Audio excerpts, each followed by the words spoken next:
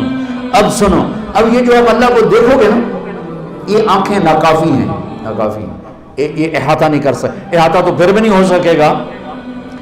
ہمارے جسم میں کوئی خرب سیلز ہیں، اور ہر سیل میں ہر چیز بننے کی اللہ نے طاقت رکھی ہے۔ یہاں بھی آنکھ بن سکتی ہے، یہاں کان بن سکتا ہے، ہر سیل۔ اور جو تمہارے ڈاکٹروں کی بات ہے 10 خرب کم و بیش زیادہ، یہ اندازہ ہی ہے، اس سے بھی زیادہ ہوگا۔ 10 خرب کا مجھے لفظ یاد پڑتا ہے، 10 خرب سیلز اینٹوں سے ہمارا جسم بنا ہے۔ جب اللہ سامنے آئے گا، یہ آنکھ نہیں، ہر سیل کو اللہ آنکھ کی طاقت دے گا، اور آپ پورے جسم سے اللہ کو دیکھو گے، پورے جسم سے۔ خوبصورت شکل آنکھوں میں آتی ہے تو اندر تک چلی جاتی ہے، جب سارے وجود سے اللہ کا نور اندر جائے گا تو کیا حال ہوگا۔ اور جب اللہ اب اللہ کیا سنائے گا؟ اب اللہ قرآن سنائے گا، اللہ قرآن سنائے گا۔ اب یہ تمہارے کان نہیں سنیں گے، سر سے لے کر پاؤں تک جتنے سیلز ہیں سب میں اللہ کان کی طاقت پیدا کرے گا، تمہاری پوری باڈی اللہ کے قرآن کو سنے گی، اللہ کے کلام کو سنے گی۔ پھر اللہ ایک ایک کا نام لے کر کہے گا کیا حال ہے، خوش ہو، ٹھیک ہو، راضی ہو، خوش ہو، کوئی تکلیف؟ ایک مرد عورت ایک سب کا نام لے کر پھر اللہ کہے گا خوش ہو، کہیں گے اللہ بڑے خوش۔ اللہ کہے گا جنت کے مزے بہت بڑے، تو اللہ تعالیٰ فرمائے گا جنت سے بڑی چیز دوں، میں تمہیں جنت سے بڑی چیز دوں؟ کہیں گے یا اللہ اس سے بڑی کیا چیز ہے؟ تو اللہ کہیں گے جاؤ میں راضی ہو گیا، چلو موج کرو۔ بالعفو وامر بالعرف واعرض عن الجاہلین۔ اللہ اپنے حبیب سے کیا فرما رہا؟ خذ العفو، خود پکڑنے کو کہتے ہیں، تو پکڑنا ہوتا ہے مادی چیز کا، گلاس کو پکڑ لو ٹھیک بات ہے، کاغذ پکڑ لو ٹھیک بات ہے، کتاب پکڑ لو ٹھیک بات ہے، ہوا پکڑ لو، یہ مناسب جملہ بنتا ہے؟ نہیں بنتا۔ خود مادی چیز کے پکڑنے کو کہتے ہیں۔ تمسک، فاستمسک بالعروۃ الوثقی، تمسک مانوی چیز کے پکڑنے کو کہتے ہیں۔ واعتصموا، اعتصام، استمساک، یہ جو الفاظ ہیں یہ مانوی چیزوں کو پکڑ۔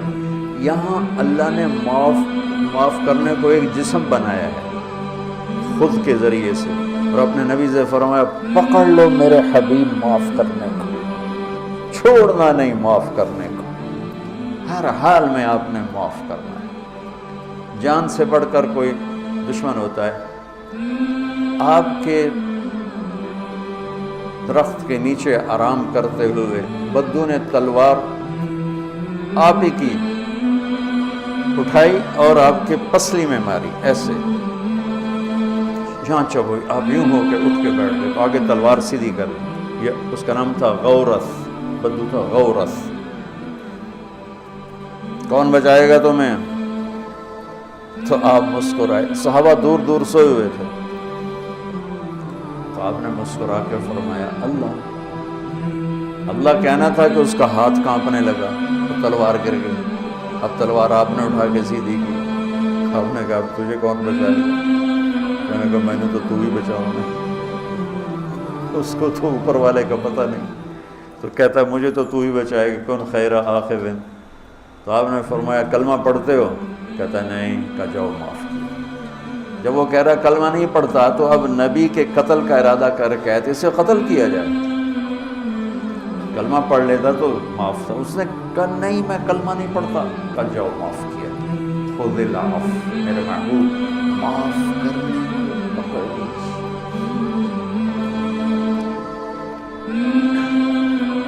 دین کے کام کے لیے بلکہ ہر آدمی کے لیے اچھے اخلاق ایک لباس کی طرح، لباس کے بغیر تصور ہے بیٹھنے کا؟ ایک لمحہ لباس کے بغیر گزار سکتے ہیں؟ میں 15-20 منٹ کے بعد پانی کا گھونٹ پیتا ہوں، 15-20 منٹ میرے گزر جاتے ہیں۔ کھانا تو ایک وقت کا کھا کے 6 گھنٹے کے بعد ضرورت پڑتی ہے، 7 گھنٹے کے بعد ضرورت پڑتی ہے، لیکن لباس 7 سیکنڈ کے لیے بھی جدا نہیں ہو سکتا۔ تو میں اس آیت سے میں نے یہ مطلب نکالا ہے، اور میں تشبیہ دیا کرتا ہوں کہ یہاں اخلاق کو اللہ نے لباس بنایا ہے اور ہمیں اس میں انسان بنایا ہے، اور ہمیں اس میں دعوت کا کام عطا فرمایا ہے کہ اوپر خذ العفو، نیچے اعرض عن الجاہلین، اور درمیان میں وأمر بالعرف۔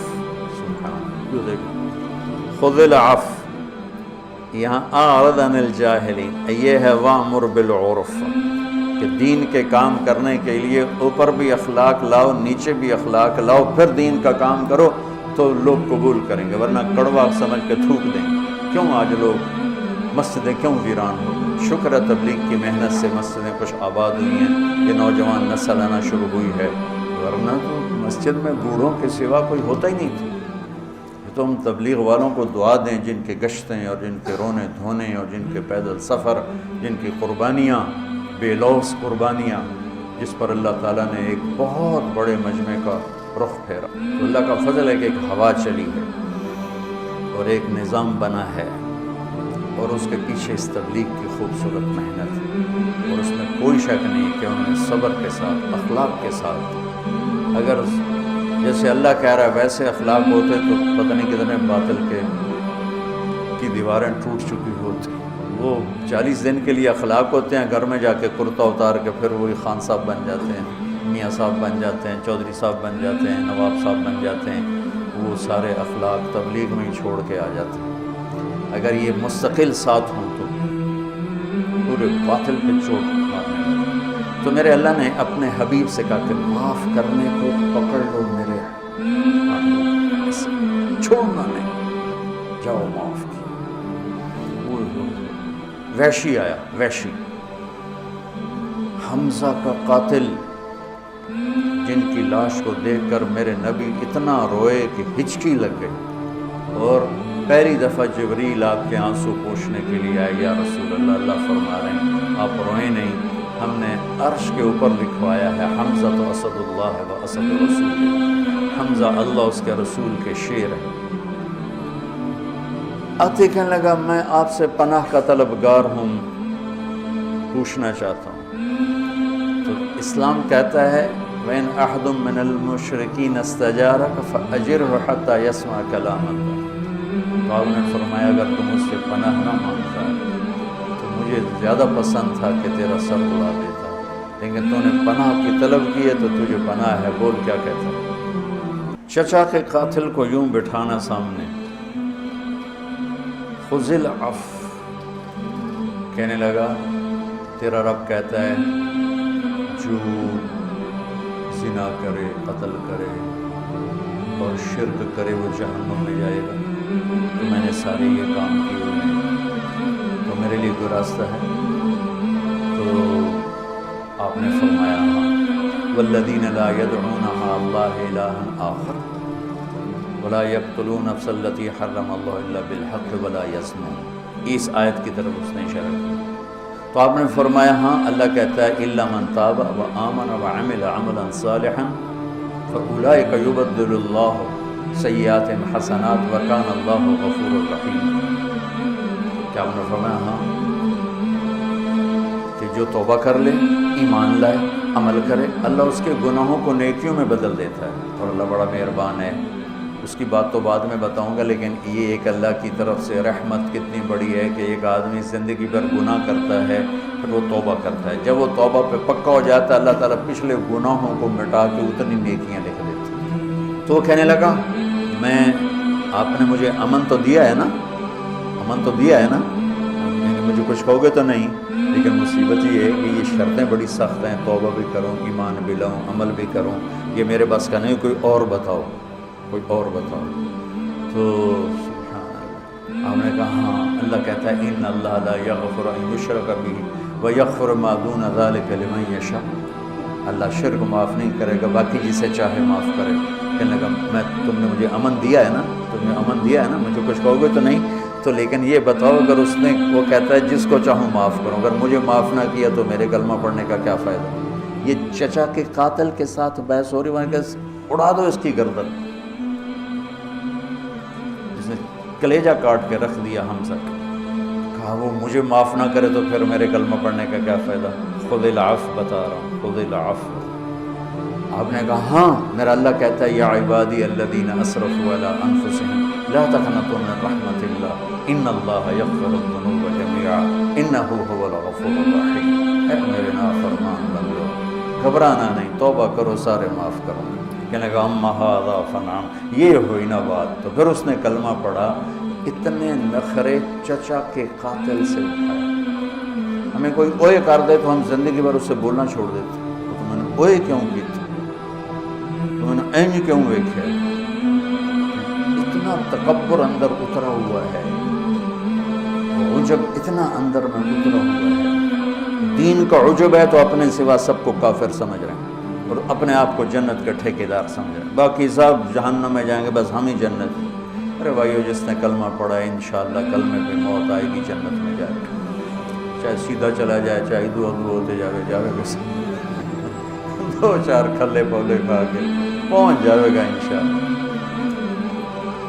یہ ایسی نفرت، یہ وہ اہل حق ہی نہیں ہے جو صرف اختلاف رائے پر نفرت کا شکار ہو جائے، ان کو اہل حق کہلانے کا حق ہی نہیں۔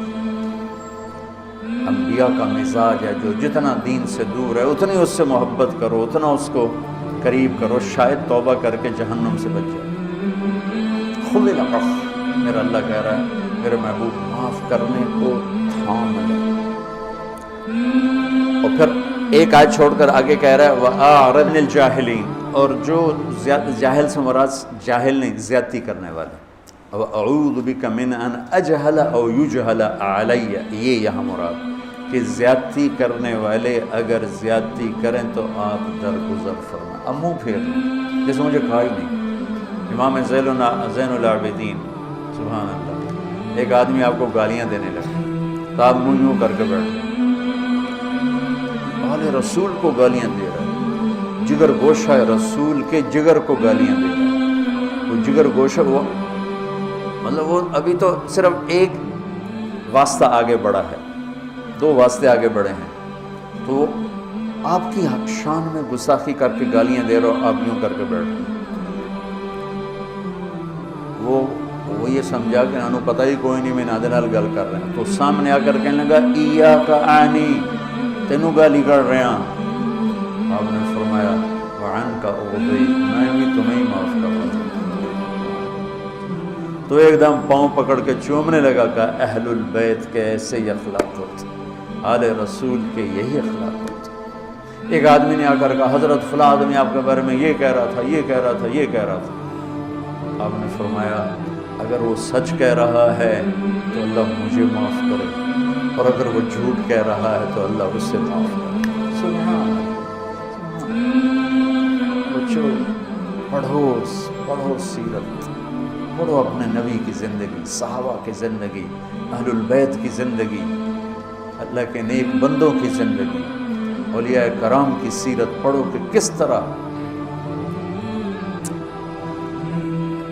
مطلب معذرت کے ساتھ جتنا دین صوفیاء نے پھیلایا ہے اتنا علماء نے نہیں پھیلایا، کہ علماء کیل و کال کے جھگڑوں میں اور صوفیاء اخلاق کا پیکر ہوتے تھے، حسن سلوک اور اخلاق سے لوگوں کا دل جیت، عالم بھی ہوتے تھے عالم بھی جتنے بڑے نام ہیں سب علم والے ہیں۔ انڈیا کی سرزمین پر جن کا نام گونجا، خواجہ معین الدین اجمیری چشتی رحمۃ اللہ سید، وہ اہل علم ہوتے تھے، پھر اہل تصوف ہوتے تھے، پھر ان کے اخلاق کی گونج لوگوں کے دلوں کو خرید لیتی تھی۔ خشک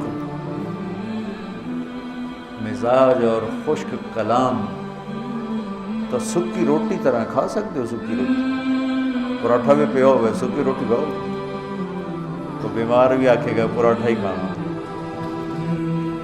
ایک آدمی میٹھے بول مجھ سے بولتا ہے، لوگ اس کی زیادہ سنتے ہیں۔ ایک کی زبان پہ گالی اور فتوے کے سوا ہے ہی کچھ نہیں، کون سنتا؟ ہم لوگوں کو ہماری نئی نسل دین سے متنفر ہو گئی۔ تو میرا اللہ کہہ رہا ہے خذ العفو، معاف کرنے کو میرے نبی یوں پکڑیے، وأمر بالعرف، درگزر کیجیے اور بھلائی کی بات کیجیے۔ عرف معروف، معروف کہتے ہیں اس چیز کو جس کا اچھا ہونا سب کو معلوم ہے۔ تبلیغ کے کام کے لیے بہت خوبصورت آیت ہے کہ تبلیغ کے لیے عالم ہونا ضروری نہیں، ہاں علم کی مسند پر بیٹھنے کے لیے عالم ہونا ضروری ہے، شریعت کا مسئلہ سمجھانے کے لیے عالم ہونا ضروری ہے، حلال و حرام کی پہچان کروانے کے لیے عالم ہونا ضروری ہے۔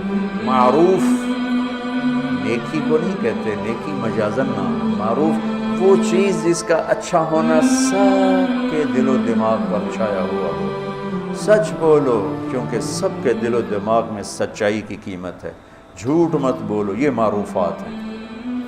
تو پہلے یہ بہت اعتراض ہوتا تھا، یہ عالم ہوتے نہیں تبلیغ کرتے ہیں، عالم ہوتے نہیں تبلیغ کرتے ہیں، وہ غلط فہمی کی وجہ سے تھا۔ تبلیغ میں ان چیزوں کی بات ہوتی ہے جن کا نیک ہونا سب کو پتہ ہے، اس کی بات کوئی بھی کر سکتا ہے۔ مسائل بتانے ہیں، شریعت بتانی ہے، فقہ کا کوئی مسئلہ بتانا، عالم ہونا ضروری ہے۔ اس کے لیے ہم کسی عالم سے رجوع کریں گے، وہ عالم ہی اس سیٹ پر بیٹھ کر وہ بات بتا سکتے ہیں۔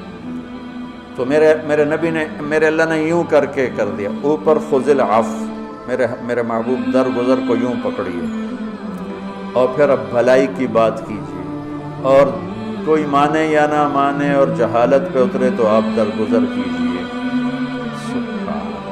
زندگی خوبصورت بنانے کا طریقہ اور ہے، اور ضروریات زندگی کو خوبصورت بنانے کا طریقہ اور ہے۔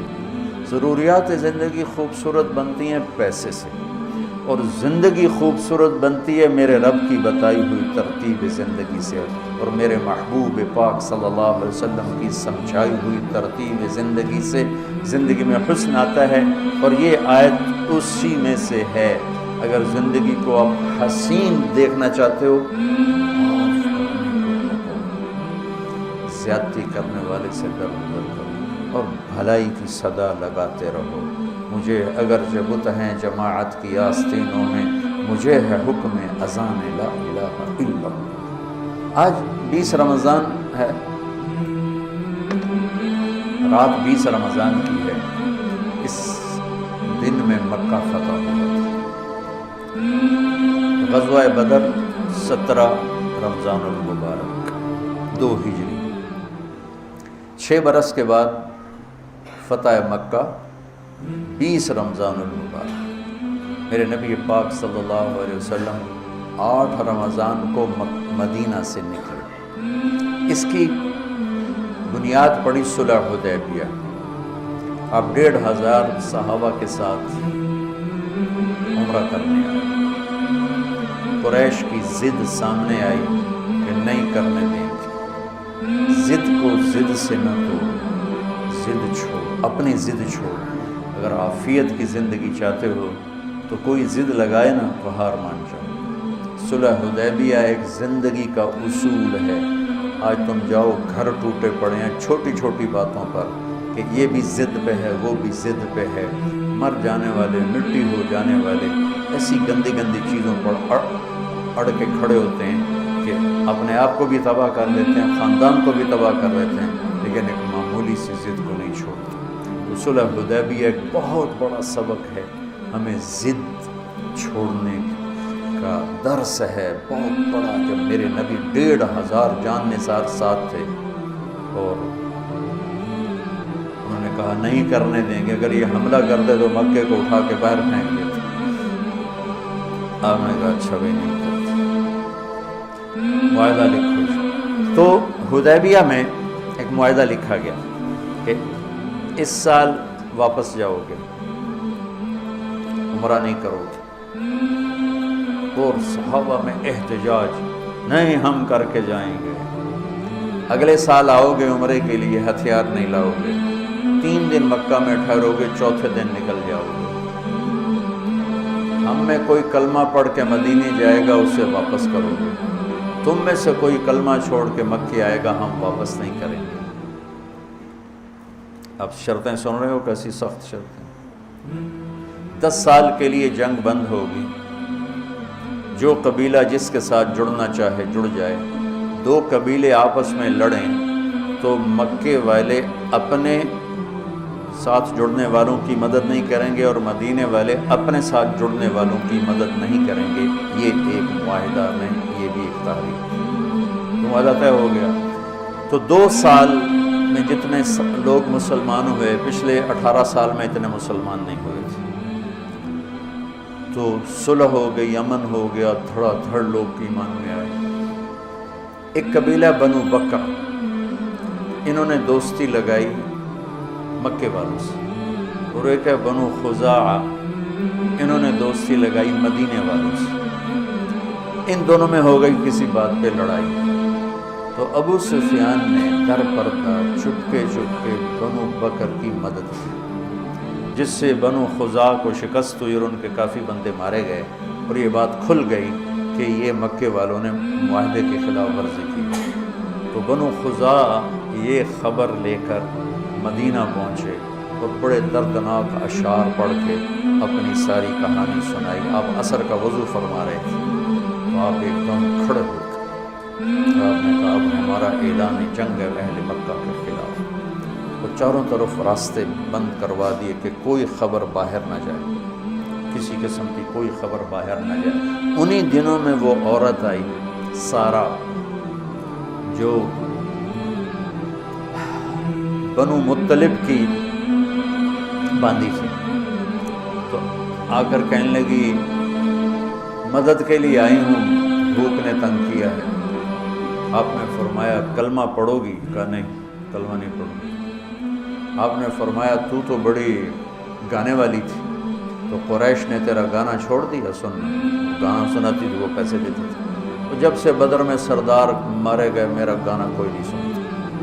آپ نے کہا اس کا گھر بھر دو. بنو مطلب سے کہا اپنے خاندان سے، چونکہ ہمارے خاندان کی باندھی ہے لہٰذا تم سارے اس کو جھولی بھر. انہوں نے خوب دے دیا. جا رہی تھی تو حاتم بن ابی بلتہ رضی اللہ عنہ نے خط لکھ کے اس کو دے دیا کہ مکے والوں کو دے دیں. اس میں اطلاع کر دی کہ اللہ کے نبی آ رہے. یہ بدری صاحب، یہ اتنا اہم یا اتنا خطرناک قدم تھا کہ اس کے لیے جبریل آئے. صحابہ سے اور بھی خطائیں ہوئیں، بڑی بڑی خطائیں ہوئیں. جبریل نے آ کے نہیں بتایا، لیکن یہ ایسی خطا ہوئی کہ جبریل آیا یا رسول اللہ وہ حاتم نے خط دے دیا ہے اس عورت کو، وہ عورت جا کے مکے والوں کو دے گی، اب اس سے خط واپس لیں. تو اللہ کے نبی نے حضرت علی حضرت مقداد کو بھیجا پیچھے اور وہ اس عورت سے خط چھین کر لائے.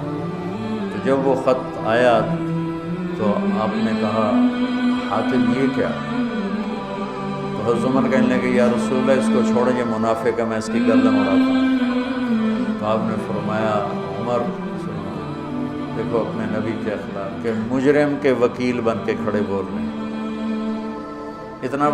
اتنی بڑی خطا ہوئی کہ جبریل کو آ کے بتانا پڑا. اور میرے نبی عمر کو کہہ رہے ہیں کہ عمر تجھے خبر ہے یہ بدر والوں میں سے، اور میرے اللہ نے کہا ہوا ہے بدر والے جو مرضی کریں میں نے معاف کر دیا. ان کا یا رسول اللہ آپ جلدی نہ کریں، نہ منافق ہوں نہ نافرمان ہوں. آپ کے ساتھیوں کے سارے رشتہ دار مکے میں ہیں جو ان کے بچوں کی حفاظت کریں گے. میں غریب آدمی ہوں، میرا وہاں کوئی بھی نہیں، میرے بچے وہاں ہیں. مجھے پتہ ہے یہ خط چلا جائے یا نہ جائے اللہ نے آپ کو فتح دینی ہے. تو میں نے مکے والوں پہ احسان کرنے کا ارادہ کیا تھا کہ میرے بچوں کی حفاظت کریں، تو آپ نے فرمایا اللہ رسول تیرے عذر کو قبول کرتے ہیں، یہ ہوتا ہے ساتھیوں کی کمیوں سے درگزر کرنا۔ ہمارے ماحول میں درگزر نہیں، چھوٹی سی خطا پر اس طرح تباہ کر دیتے ہیں، اس طرح ہلاک کر دیتے ہیں کہ ہم نے بڑے بڑے ذی استعداد ساتھیوں کو گم کر دیا کہ اس نے یہ کیوں کیا، اس نے یہ کیوں کیا۔ آپ نے حضرت امیر معاویہ سے فرمایا تھا، معاویہ انک ان اتبعت عورات الناس افسدتهم، کہ معاویہ اگر تو لوگوں کو چھوٹی چھوٹی باتوں پر پکڑ دھکڑ کرے گا تو انہیں تباہ کر دے گا۔ حضرت معاویہ رضی اللہ عنہ فرمایا کرتے تھے جب اللہ نے مجھے حکومت دی تو میں نے اس حدیث پہ عمل کر کے لوگوں کو اپنے ساتھ جوڑ دیا کہ درگزر۔ خذ العفو کا ایک مطلب یہ بھی ہے کہ آپ بس جو ظاہری لوگوں کے اعمال ہیں اسی پر آپ ان سے معاملہ کریں، ان کے اندر مت جائیں۔ حضرت تھانوی رحمۃ اللہ علیہ نے اس کی ایک یہ تفسیر بہت خوبصورت تفسیر کی ہے خذ العفو کی، کہ آپ لوگوں کے جو ظاہری اخلاق ہیں، ظاہری اعمال ہیں، بس اسی کو قبول فرمائیں، عفو زائد، اور ان کے اندر کیا ہے، یہ منافق ہے، یہ شراب پیتا ہے، یہ چوری کرتا ہے، اس کو آپ اللہ کے سپرد فرما دیں اور آپ ان کے ساتھ حسن سلوک رکھیں، گلے لگائیں، پیار کریں، محبت کریں۔ میں کیا کروں، سیرت سے دوری نے ہمیں اندھا کر دیا، کہیں کا نہیں چھوڑا، پتہ نہیں کیا کیا پڑھ پڑھ کے کیا کیا ہمارے اخلاق بن گئے، عجیب انتقامی سا مزاج بن جاتا ہے۔ سبحان اللہ، درگزر کو لازم پکڑیے۔ اور دوسرا مطلب کہ اپنے ساتھیوں کے اندر، حالانکہ آپ تو ویسے ہی دیکھ لیتے تھے، آپ کو ایک ایک منافق کا پتہ تھا، آپ نے نماز پڑھتے ہوئے فرمایا تم مجھ سے پہلے رکوع سجدہ کیوں کرتے ہو؟ میں جیسے آگے دیکھتا ہوں ایسے پیچھے بھی دیکھتا ہوں، مجھ سے پہلے مت جایا کرو سجدہ۔ لیکن اللہ کہہ رہا ہے کہ میرے محبوب آپ بس ظاہری اعمال کو لیں، درگزر کریں۔